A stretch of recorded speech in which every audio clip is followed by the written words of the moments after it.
All right, so here we are, day 2, where I'm just sharing stories from my life, vulnerable stuff, small stuff, and how SightShift is helping me. And so we're going to try this for a month, see how it goes. I need to see if I have any flaxseed on my teeth. Just had a delicious smoothie.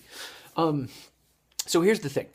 One of the ways that I've been able to open up catalytic change in my life, and it's one of the ways that I help people with, and I see them get stuck, and this is a fresh thing that I'm having to live out right now, is to let go of what worked yesterday. And now I'll get into why we can't let go of it in a second. But what I'm facing right now is a season where I had interacted with my kids at a young age, and I started to do some parenting things that the voice of God, namely my wife, was like, that isn't working and you need to make some changes. What most of us don't really get awareness on is we just are going to repeat or overreact to the things that we've gone through in life. So we'll do that with money, we'll do that with parenting, we'll do that with relationships. And I was doing that, and so I stopped and I changed and was able to just be in a space that was really beautiful for a long time as a father.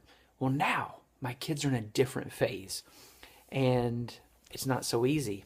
What worked yesterday isn't what's working today. And my brain wants to defend it and go, well, they need to adjust to me. And no. Here's the thing. In some way, this season is going to help me learn more about myself, and then I'm going to overflow with greater clarity in parenting. See, everything is about your identity. And I'm going to connect that to the parenting situation in a second. But for now, let me just say this.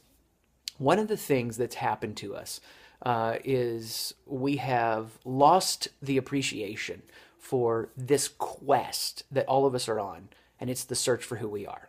So Freud comes along and says it's about drives and desires, and those are dark. And Carl Jung comes along and says, no, they're actually good drives and desires. And Eric Erickson pushed this conversation the furthest. And it's what we see in Scripture. You can have a conscious awareness of your identity, and you want a congruent one. You want one that feels whole, that isn't defined by your problems, that isn't defined by what you're facing. And so for me, it's learning this. I'm not defined by what's happening right now as a parent. And I want this whole identity, and the differences and the disagreements can open up an appreciation for what I can learn from them, what I can learn about how I want to be more gentle and patient and gracious. And that produces change in me when I say I'm going to let go of what worked yesterday and embrace a new way of relating today.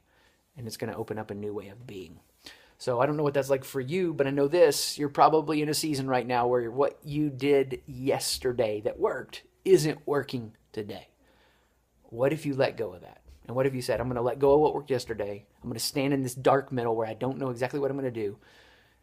And I'm going to find out who I am. And then I'm going to embrace the new season and see what happens next.